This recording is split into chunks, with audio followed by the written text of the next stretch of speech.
Hi guys, ito nga pala yung karugtong nung Science World Adventure namin at may dinagdag din ako dito na isa pa naming pinuntahan sa Vancouver. Sana nga'y mag-enjoy kayo sa adventure namin na to.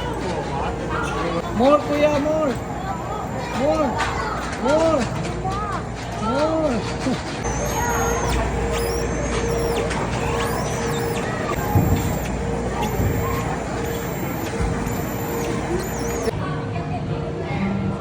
Looks good, Mira.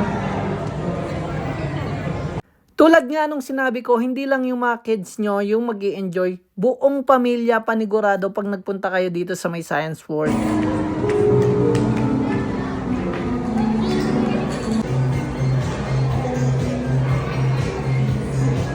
Okay, that's a big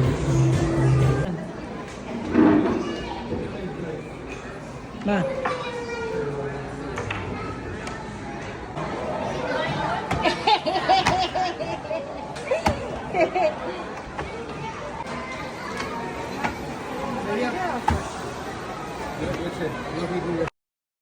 Itong laro nga na to ay chine-check kung gaano kabilis yung reaction time mo at sa aming lahat nga si Mama yung may pinakamabilis na reaction time.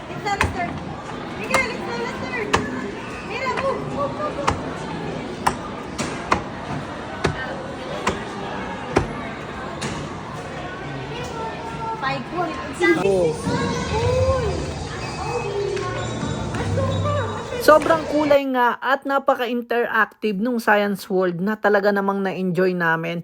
At pagkatapos nga nito, kailangan na nating pumunta dun sa susunod naming adventure kung saan ito yung Flyover Canada.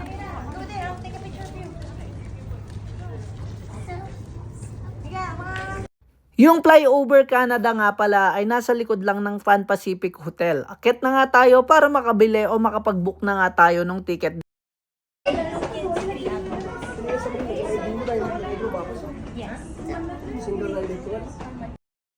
Dahil nga may karamihan din yung sumasakay sa Flyover Canada, naghintay kami ng 45 minutes. At yung rides nga, 25 minutes yung aabutin kasama na yung briefing. Kasama na doon yung movie na ipapanood sa inyo kung ano yung nangyayari sa Canada whole year long.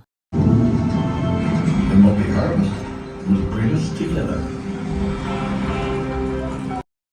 Yan nga guys, pasok na nga tayo at mag-ready para ma-experience yung Flyover Canada na talaga namang napaka-memorable sa akin dito sa Vancouver trip namin. Are you excited? Yeah.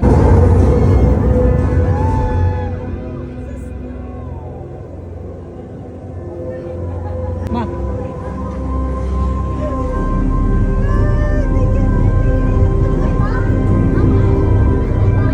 So paano guys, meron pa tayong adventure bukas. Hanggang dito na lang ulit.